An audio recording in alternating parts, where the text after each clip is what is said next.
Let's be honest. When someone leaves your life, especially someone you once gave your heart to, there's a part of you that wants to prove something. You want him to see what he missed. You want him to feel your absence. But here's the true thing. The most powerful thing you can do after heartbreak isn't to win him back or even make him regret it. It's to act like he never existed. Not out of bitterness, but out of clarity. Because the version of you that keeps checking his socials, rereading old messages, and wondering what went wrong, that's not the real you. The real you. She's still in there. And the moment you stop orbiting someone who couldn't value you, you'll unlock the life and love that always felt just out of reach. This isn't about revenge. It's about rebirth. Let's talk about how to become everything he can't have and never truly deserved in the first place. When a relationship ends, especially one that left you questioning your worth, it's tempting to focus on moving on just enough to look okay on the outside. You might block him, post pictures with your friends, maybe hit the gym or change your hair, all in an effort to signal, I'm fine. But here's the uncomfortable truth: moving on isn't the goal. Evolving is. When you simply move on, you risk staying the same person who tolerated behavior you shouldn't have, who settled for less than she needed, and who maybe shrank herself to make him more comfortable. Evolution, on the other hand, is transformation. It's not about becoming the kind of woman he wants. It's about becoming the kind of woman he could never keep. Think about the woman you were in that relationship. The way you gave your energy, the way you compromised, the way you may have overlooked your own needs just to keep things peaceful or avoid losing him. It's not that there was something wrong with you. Far from it. You were loving, loyal, and committed. But sometimes we give those qualities to someone who isn't emotionally mature enough to receive them. And instead of recognizing that mismatch, we internalize it. We start to believe we need to be more chill, more sexy, more understanding, less demanding. But here's the shifting: when you evolve, you stop molding yourself to someone else's comfort zone. You start building a life that actually reflects your standards, your joy, and your self-respect. You stop trying to be chosen and start choosing yourself. That's the real power move. Not pretending he never existed, but genuinely no longer needing him to exist in your world to feel whole. And this evolution doesn't have to be loud. It doesn't have to be public. It doesn't even have to look like a revenge glow up that everyone on Instagram claps for. Sometimes evolving is sitting in your room, admitting to yourself where you lost parts of who you are. It's going to therapy, or finally starting that side hustle you kept putting off. It's choosing silence over sending one more long message explaining your heart to someone who never really listened. It's saying no without guilt, making plans without permission, and realizing that peace feels a lot better than drama ever did. He didn't just lose the woman he had. He lost the woman you are becoming. The one who longer texts when she's lonely. The one who doesn't chase crumbs. The one who doesn't need his closure because she gave it to herself. That version of you isn't bitter. She's clear on her value, clear on her standards, and clear on what she will and will not entertain in the future. And the beautiful part, you're not doing this to make him regret it. You're doing it because you finally realize you were never the problem. You were just growing in a space too small. He was the container you were trying to stretch in. Now, you get to step out of that box completely. And once you do, you'll see there was nothing wrong with you. You were simply meant for more. So no, you're not just moving on. You're evolving. And that's what makes you everything he can't have. Not because you're unavailable, but because the person you're becoming wouldn't choose him again. And that is your power. One of the most dangerous things we do after a breakup is romanticize the very relationship that left us feeling unseen, unheard, or not enough. It doesn't happen all at once. It sneaks in through little flashbacks, a song, a scent, a message you almost send but don't. And suddenly, your mind starts editing the past, like a highlight reel, the laughs you shared, the way he looked at you that one night, The conversations that felt like you were the only two people in the world. You focus on the 10% that felt magical and conveniently push aside the 90% that made you question yourself. That's not memory. That's emotional manipulation. Only this time, you're doing it to yourself. When you replay a relationship like that, you're not remembering it. You're curating it. You're picking the best scenes, the most flattering angles, and cutting out the parts that made you feel small. You leave out the nights you waited for a reply that never came. The way he shut down every time you brought up something real. The way he made you feel like your standards were too high or your needs were too much. All of that gets edited out in favor of the version where he was almost what you needed, almost ready, almost enough. But here's the hard truth. Almost is never enough. Not for someone who's ready for real. You're not missing him. You're missing the idea of him. The potential you saw, the future you hoped for, the way it could have been if only he had shown up differently.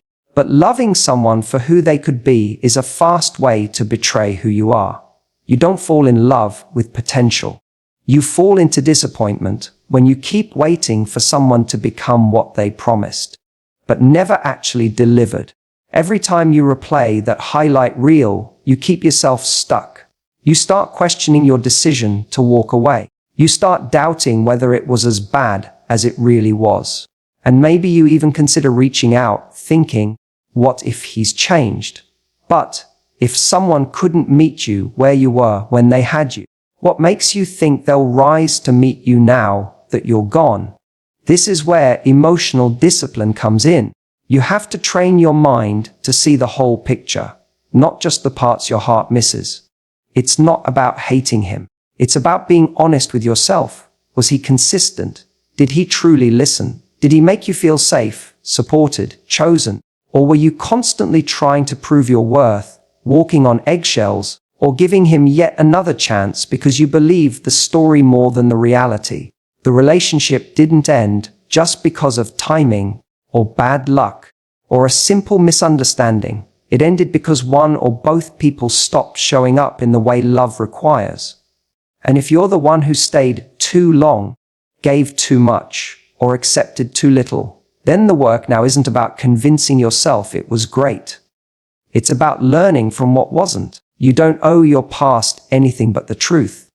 And the truth is, no amount of nostalgia will change what actually happened. No beautiful memory erases the pain of constantly feeling like you were asking for scraps. So when your mind starts to play the greatest hits of your old relationship, pause. Ask yourself, what am I really missing?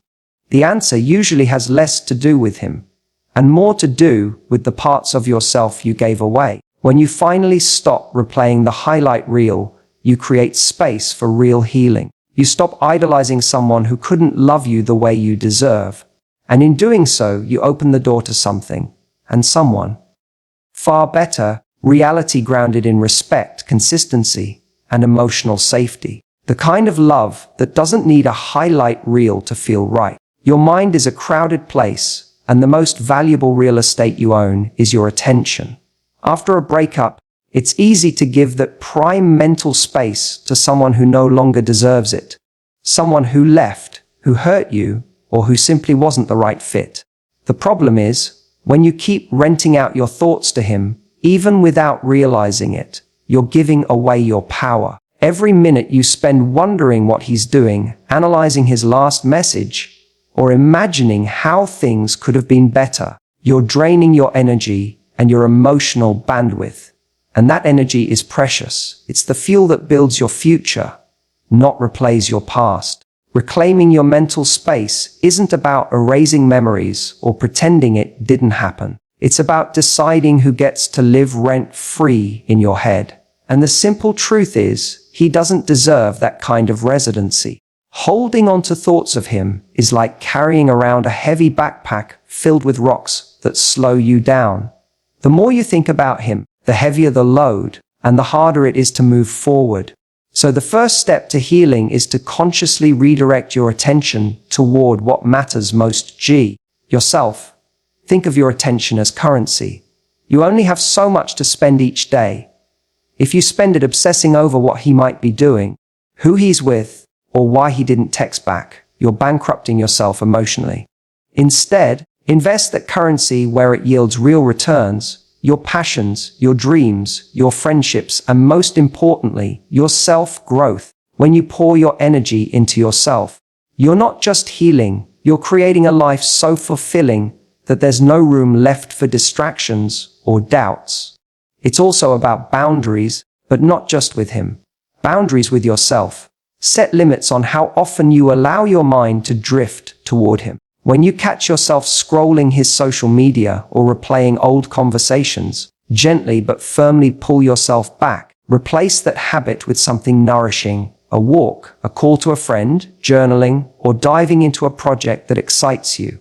Over time, this rewiring helps your brain associate your attention with positive growth rather than painful memories. This process is more than just a mental shift, it's emotional self-respect in action. By reclaiming your space, you're telling yourself that your thoughts, your feelings, and your energy matter. You're prioritizing your well-being over the urge to obsess. And this sets a powerful precedent for future relationships. If you don't give your power away to someone who doesn't value you, you're far less likely to tolerate that behavior again. Another key point is that the less you revolve around him mentally, the more you naturally cultivate your own identity outside the relationship. Breakups can sometimes leave you feeling like you lost not just a partner, but a part of yourself. Reclaiming your mental space helps you find those missing pieces again. You begin to remember who you are independent of him, your interests, your quirks, your values. This clarity makes you stronger, more confident, and ultimately more magnetic, because you're not defined by someone else's absence or presence. Reclaiming your attention doesn't mean you never think about him. It means you choose when and how. If you're working through feelings, that's healthy, but it's the difference between intentional processing and compulsive obsession. Intentional processing helps you understand, learn, and grow. Obsession keeps you stuck, anxious, and exhausted. Ultimately, this mental reclamation is the foundation for building a life where your happiness doesn't depend on his validation or presence. When you fully reclaim your space, you shift the energy from missing someone to creating your own joy. You become the woman who moves with purpose, clarity, and freedom, someone who doesn't just survive heartbreak, but thrives beyond it. And here's the best part: the more you protect and nurture your mental space, the less he controls your emotional world. You become the architect of your own peace, the curator of your own happiness, and the owner of a life that's too rich and full for someone who couldn't value you to even get a foot in the door. Detachment is one of the most misunderstood, and yet most powerful, tools when it comes to reclaiming your emotional strength after a breakup. So many people confuse detachment with coldness or indifference. But really, it's about creating healthy boundaries and shifting your focus inward. When you stop needing someone to validate your worth or confirm your value, you move into a space of magnetic confidence that's far more attractive than any desperate pursuit. Desire isn't created through chasing or needing, it's created through absence and mystery. When you're constantly available, mentally, emotionally, physically, you become predictable and, unfortunately, less desirable. The energy you put out when you need someone to want you can come off as needy, anxious, or even desperate, which isn't attractive to anyone. On the other hand, when you detach, you're not shutting down your emotions, you're managing them with maturity. You're saying, "I'm okay on my own. I don't need you to complete me." That's incredibly powerful because it shifts the dynamic entirely. When you detach, you give yourself permission to stop obsessing over why he didn't call or text. You stop overanalyzing every word or action. You stop making yourself available on his schedule. Detachment means you recognize your value independently of his interest or attention. You become someone who isn't emotionally dependent on another's approval, and that independence creates space for your confidence to grow. This isn't about pretending you don't care. It's about showing yourself you care enough to protect your peace. When you detach, you prioritize your emotional health over the urge to seek reassurance from him. Instead of wondering what he's thinking, you focus on what you want. You become the woman who chooses her own happiness, not the one who waits around hoping someone else will give it to her. And that shift is palpable. People can feel when you're grounded and secure in yourself. It's magnetic. There's a difference between coldness and detachment. Coldness is a defense mechanism. It's armor that keeps you closed off from connection and vulnerability. Detachment is clarity. It's a conscious choice to not get caught up in someone else's emotional roller coaster. It means you're able to love yourself enough to step back from the drama and chaos and say, I'm not going to lose myself trying to hold on to someone who doesn't want to hold on to me. When you operate from detachment, you're not trying to manipulate or punish. You're simply refusing to be emotionally available on demand. That boundary forces the other person to either step up or step out. And here's the kicker: the more you stop needing him, the more desire naturally grows in the space you create. Because desire thrives on challenge, mystery, and independence, not on dependence or neediness. In essence, detachment shifts the power dynamic. When you're emotionally available but not emotionally dependent, you become someone who is respected, admired, and yes, desired. You stop chasing validation and start giving yourself the validation you deserve. That's when you become the prize, not the pursuer. Detachment is also about reclaiming your identity. After a breakup, it's easy to lose sight of who you are outside of the relationship. But when you detach, you're actively reconnecting with yourself, your passions, your goals, your boundaries. You're investing your energy in things that light you up, rather than obsessing over someone who dimmed your light. This inner work builds resilience and confidence, which in turn makes you far more attractive, not just to others, but to yourself. Ultimately, detachment is about emotional freedom. It's about breaking the chains of needing someone else to feel whole. It's about stepping into your power, knowing you're enough exactly as you are. When you act from this place, the weight of your absence, you're not just becoming someone he can't have. You're becoming someone who can't be held back. And that's the kind of woman who attracts not just love, but the right kind of love. There's a common misconception that in order to win someone back or attract the right person, you need to change yourself. To be more likable, more accommodating, or even less, too much. But the truth is, love isn't about changing who you are to fit someone else's mold. It's about becoming the fullest, most authentic version of yourself. Raising your standards isn't about putting up walls or being unreachable. It's about knowing your worth and refusing to settle for anything less than what aligns with your true value. When you lower your standards, it's usually because you're trying to avoid loneliness, uncertainty, or the discomfort of being alone with yourself. You might convince yourself that a relationship with someone who doesn't truly respect or cherish you is better than no relationship at all. But settling in this way comes at a steep cost. You sacrifice yourself, respect, and diminish your potential for real happiness. It's like trying to live in a house that's too small for you. You might get by, but you're never truly comfortable, and you're constantly bumping against the walls. Instead of focusing on strategies to be more likable or appealing, the real work is upgrading your standards. What do you truly deserve? How do you want to be treated? What kind of love do you want to experience? When you clarify these things for yourself, you're no longer willing to settle for less. You begin to see red flags more clearly, recognize when someone isn't matching your energy, and step away from situations that don't nourish you. This shift doesn't mean you become picky or rigid. It means you become selective in a way that honors your emotional health. You stop tolerating inconsistent behavior, disrespect, or emotional unavailability. You start choosing relationships that support your growth, your happiness, and your sense of self. And the best part, when you're operating from this place of clarity, you don't have to try to be more likable because you're already radiating confidence in who you are. Authenticity becomes your greatest asset. When you stop performing for someone else's approval and start living in alignment with your values, your energy changes.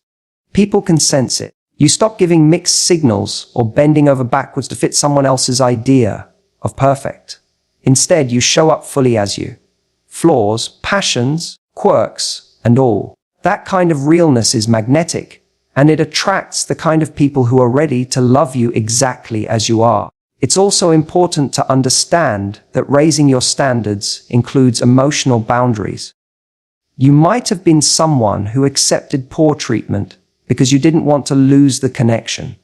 But when you upgrade your standards, you start setting clear limits. You communicate what is and isn't acceptable, and you're prepared to walk away when those boundaries are crossed. This isn't about being harsh or unforgiving. It's about self-respect and protecting your heart. When you stop adjusting your strategy to try and win someone over and instead focus on upgrading your standards, you create a powerful internal shift. The energy you put out changes from chasing and hoping to grounded confidence and self-assuredness. And here's a truth that's easy to overlook. The right person doesn't make you question your worth or your values. They affirm and celebrate them. So rather than trying to become someone you think he wants, become the woman who knows exactly what she deserves and refuses to settle for less. When you do that, you're not just raising your standards, you're raising your vibration. You're signaling to the universe and to everyone around you that you won't accept anything but the best, because you know you are the best. This mindset doesn't just change your dating life, it changes your entire life.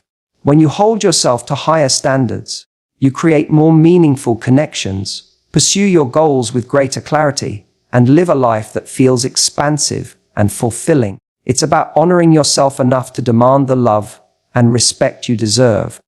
And when you do, everything else falls into place naturally. Sometimes, the most powerful message you can send after a breakup isn't with words, but with silence. When a relationship ends, especially if it ended badly or left you feeling confused and hurt, there's a natural urge to seek closure. Whether that means a conversation, an explanation, or some kind of final moment that makes sense of the chaos. But the truth is, closure is something you give yourself, not something you get from someone else. And sometimes, the most profound closure comes from stepping back completely and letting your absence speak louder than any explanation ever could. Disappearing from his life isn't about being petty or immature. It's an act of strength and self-preservation.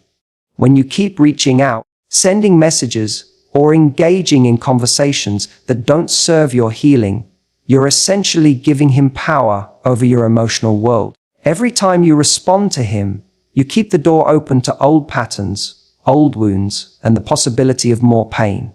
But when you choose silence, you're reclaiming that power.